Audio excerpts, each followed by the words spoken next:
Maryland's Derik Queen was an absolute problem against Manhattan.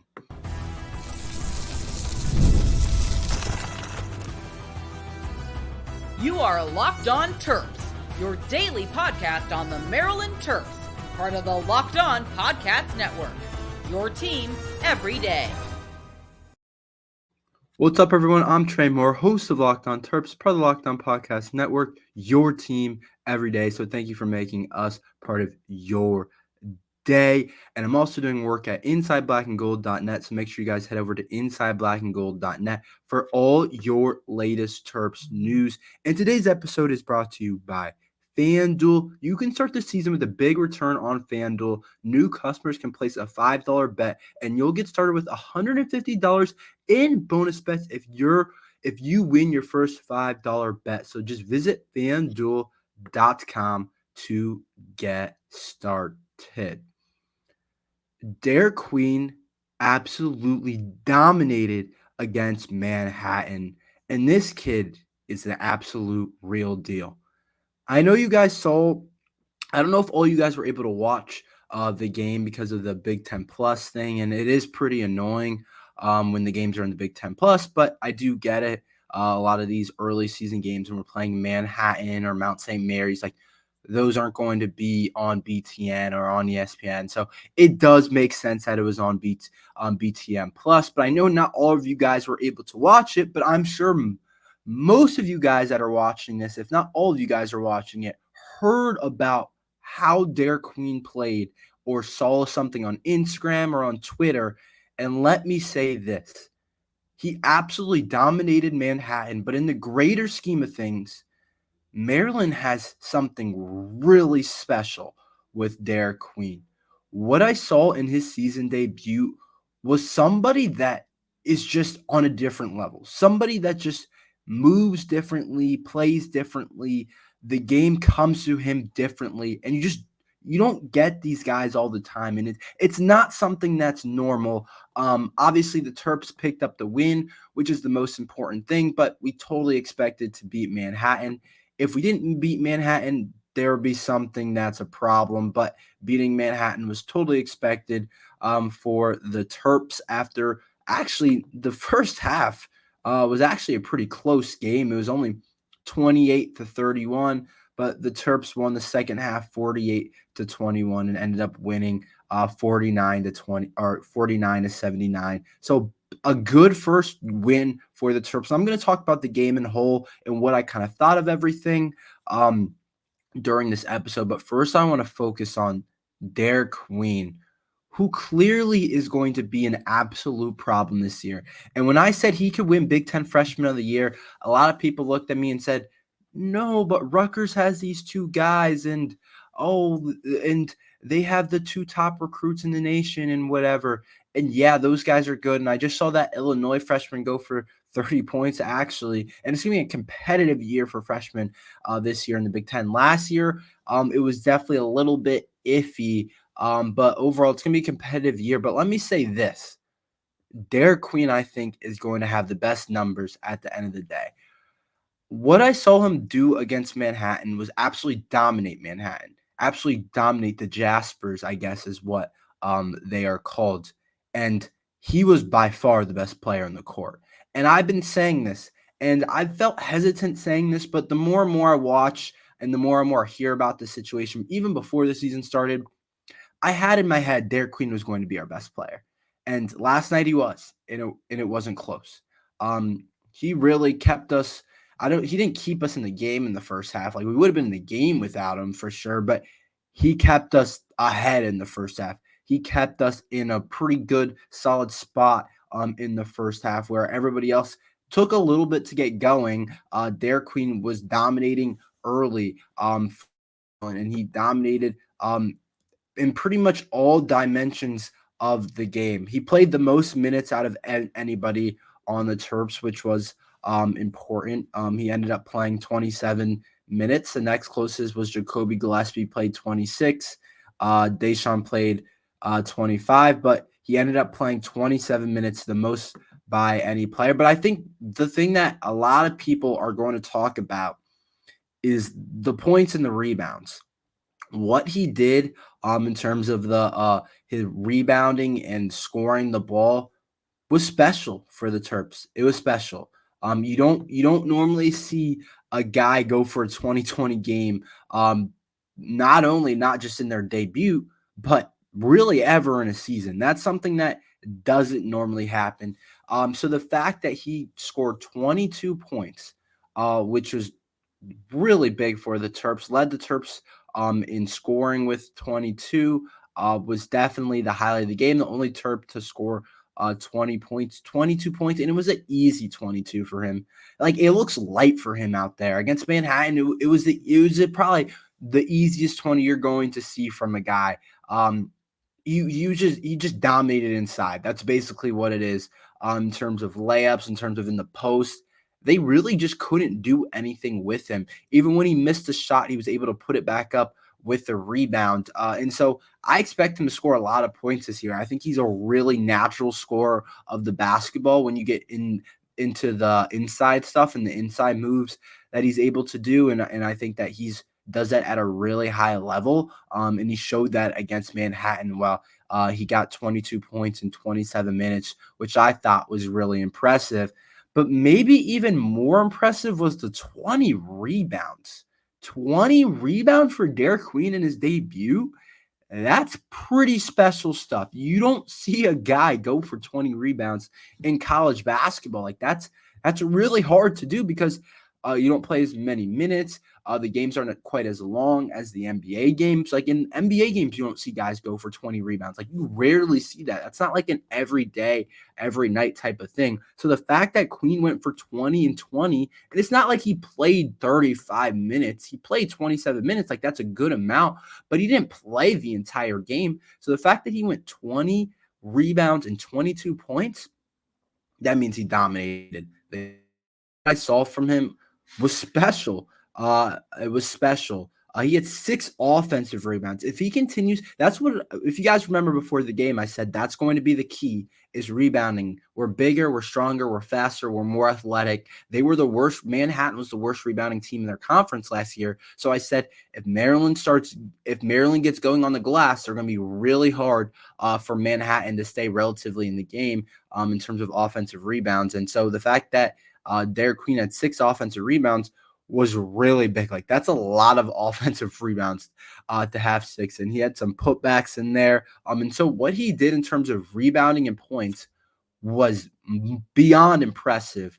Was really beyond impressive for the Terps, and you just don't see a guy do that. Like, that's not something you just see guys have the ability to do. But he's the first Terp to drop 20 and 20 in his debut.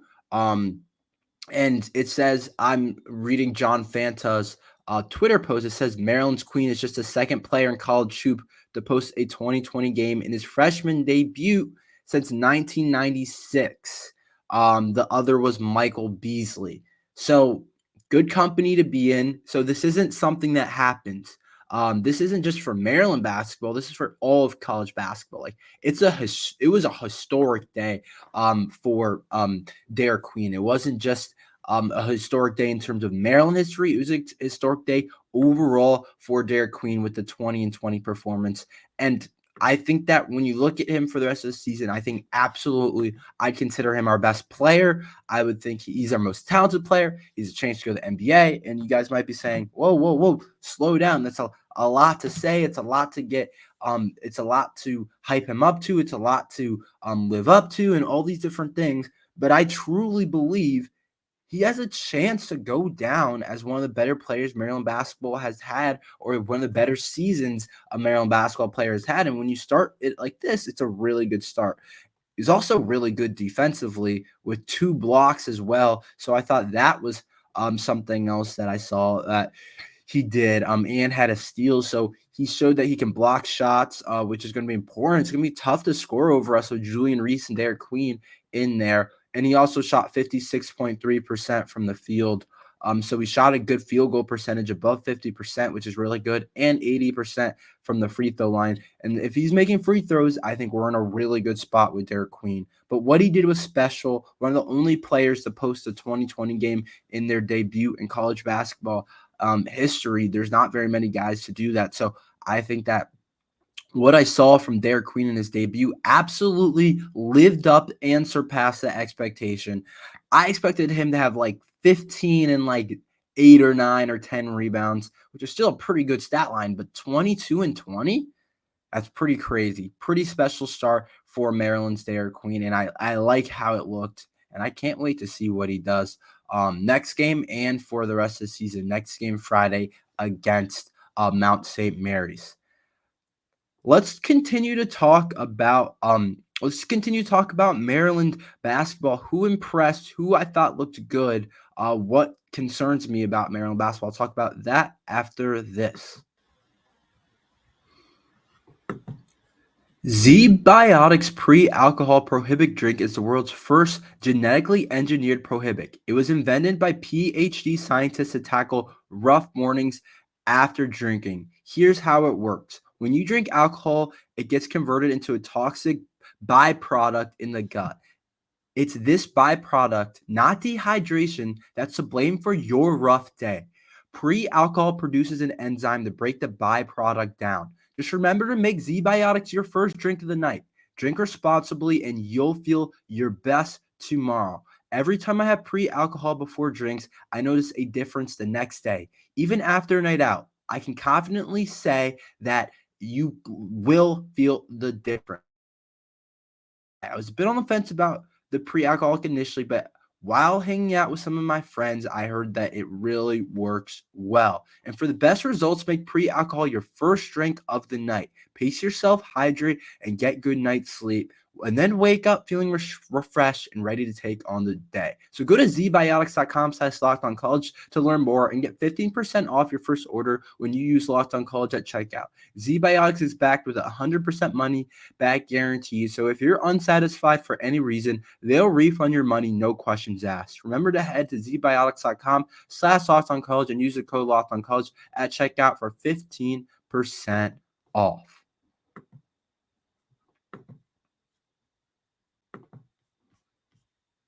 Hey, Locked On Terps fans, it's time to recognize the Roy Player of the Week. So far this season, we've pulled over $20,000 to support players on Roy. Micro deposits lead to massive change, and with the Roy app, you can direct your support to the athletes you love, ensuring that all funds go to specific players you choose.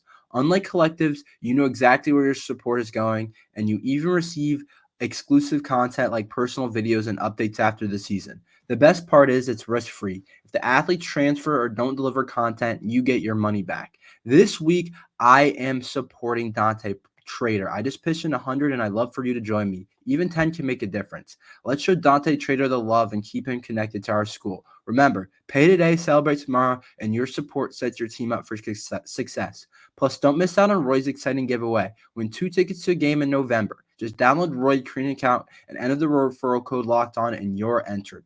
Already on Roy, any contribution to an athlete's campaign also gets you entered automatically. No purchase necessary. Voids were prohibited. Download Roy and join the NIL game with no subscriptions and no fees. And be sure to check out the Instagram, Facebook, and X at Roy_return on you for more info. Roy, support the players, change the game. So, a long game for Maryland basketball, and it started off bad, but there were some guys that I thought looked really good that honestly impressed me a lot for Maryland basketball. There were a couple players that I felt really good about their performance, and it's not all about, oh, did they shoot the ball well, but my eye test.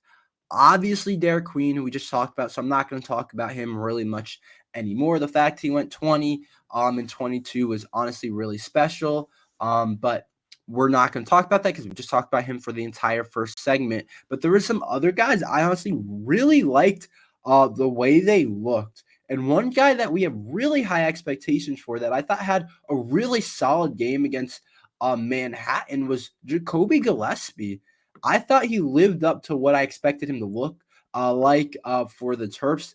I thought he showed a complete game in terms of I've said this. He can just do everything. And you need a guy at the point in the Big Ten that can shoot the 3 ball, that can pass the ball, that can shoot a mid-range, that can get to the basket, that's quick. He's a good athlete. He can drive by guys. Like, he can do everything. And I thought Jacoby Gillespie was definitely our second best player against Manhattan outside of Derik Queen. And I think the point guard looked really good. Put together a really solid all around stat line: 16 points, 3 rebounds, and 5 assists. And he shot 60% from the field, and it would have been even higher if he shot a better percentage from three. He went 1 for 4 from the 3-point line, but he was taking confident shots. It's clear he can shoot the ball at a high level. He's got a pretty looking shot. And I thought he looked really good, and he's going to be a really big key this year. Playing the point, creating offense from that point position. He's going to be a guy that we absolutely need to win games and to have a chance to win the Big Ten. But I thought the most impressive thing about his game was his ability to get to the basket. He just seemingly just easily driving by guys. He looked pretty explosive, but it wasn't like Russell Westbrook going out. He just goes by guys. He knows how to play the game. And he had a really nice pull-up shot too. He's got game.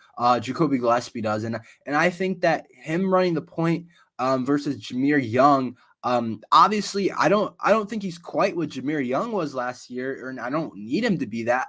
But I think he's a really good basketball player, and we have him for a little bit. So I think he has a chance to be a really good player for Maryland basketball, and he looked better than I probably expected him to, and I expect him to continue to make shots as well.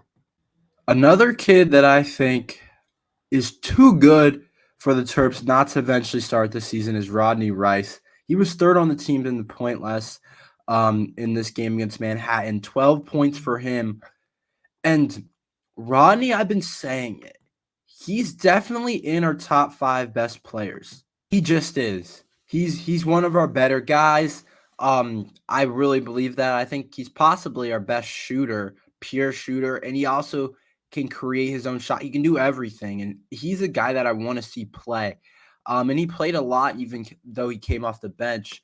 Still played 24 minutes. And the interesting part about it is Kevin Willard did say he's been our most consistent player in practice the past 2 weeks, which is interesting considering the fact that he's not starting. I know you want good guys off the bench, but at the end of the game, this guy should be in. I know it's not all about who's starting, but I do think that he should be playing starting minutes. If you don't want to start him, you should be playing starting minutes. He's too good. He's too natural to score. He spaces the floor. He provides everything we need with Julian Reese and Derik Queen inside. Rodney Rice and Gillespie are exactly what we need on the outside. And Rodney had 12 points, also had a steal, and shot 66, or excuse me, you got to get better from the free throw line. Shot 66.7%, but that was only out of 3 attempts. But he shot 40% from the 3-point line, which I thought was something that we expect from Rodney, where he went 2 for 5, which is 40%. We'll take that every single day. So I thought Rodney Rice honestly looked really good, even a little better probably than I thought. And the fact that Coach emphasized that he's been our best practice player the past 2 weeks is something definitely to look out for.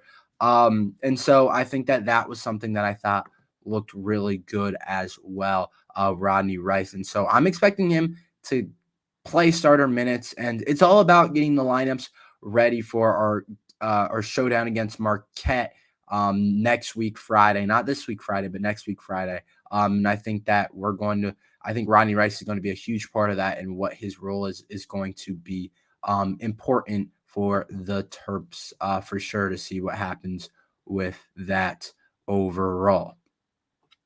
Let's talk about a little bit of the concerns, the bad shooting again. We'll talk about that after this ad from FanDuel. Get ready to tackle the NFL action with FanDuel, America's #1 sportsbook. Because right now, new customers can bet $5 and get $150 in bonus bets if you win. The FanDuel Sportsbook app gives you everything you need to place your live bets on the NFL all in one place. So when you get the hunch in the middle of the game, you can check out the latest stats, view live play-by-plays, and so much more on the same page where you place your bets. Just visit FanDuel.com to join today. You'll get started with $150 in bonus bets if you win your first $5 bet. That's FanDuel.com. There's so many things you can bet on FanDuel right now. It's that time of season. College basketball just started back up. The NFL every Sunday, Thursday, Monday. Of course, there's the NHL. too. And the NBA, of course, a lot of you guys are NBA fans. So make sure you guys go to FanDuel.com. That's FanDuel.com. Never wait to hunch and make every moment more with FanDuel, an official sportsbook partner of the NFL.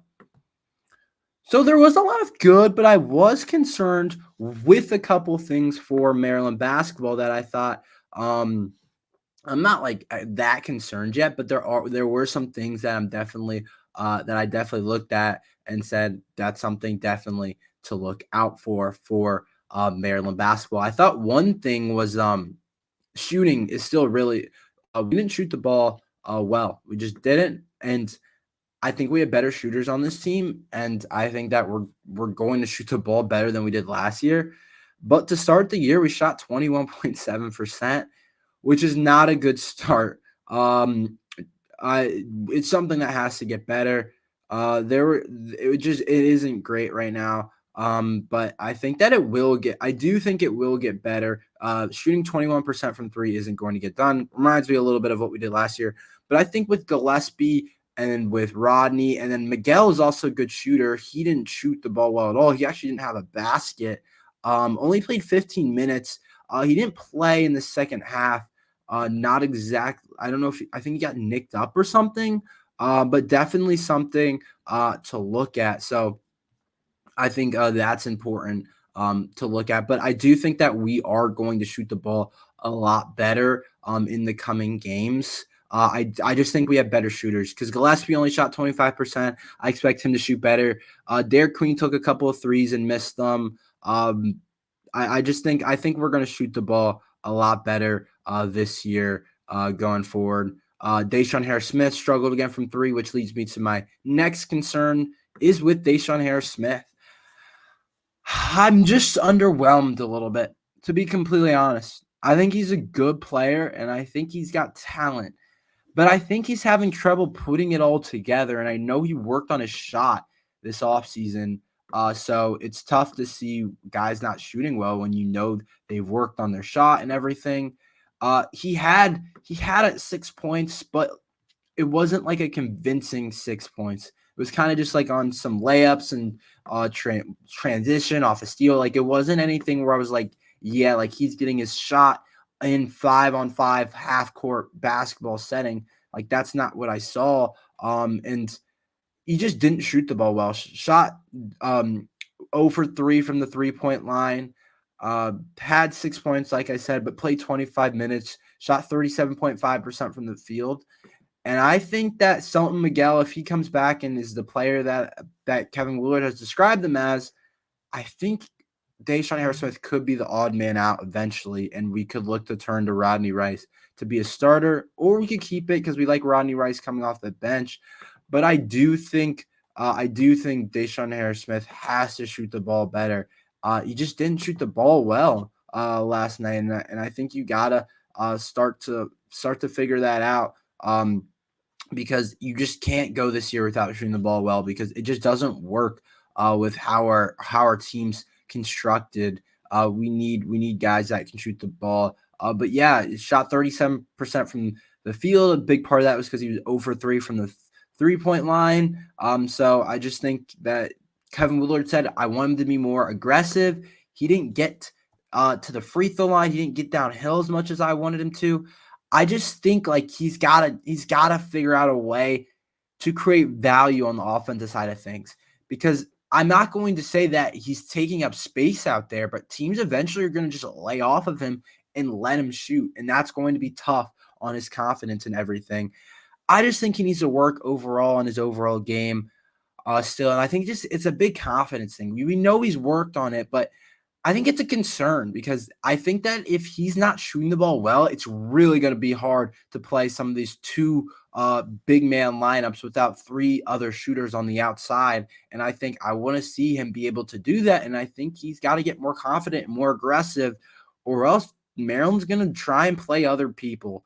But that's all we have for today. I'm really glad basketball season is back.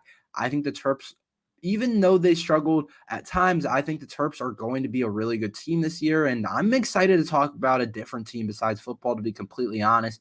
But make sure you guys like and subscribe. If you're a Maryland fan, we talk about Maryland football and basketball every single day. So thank you for listening to Locked On Terps.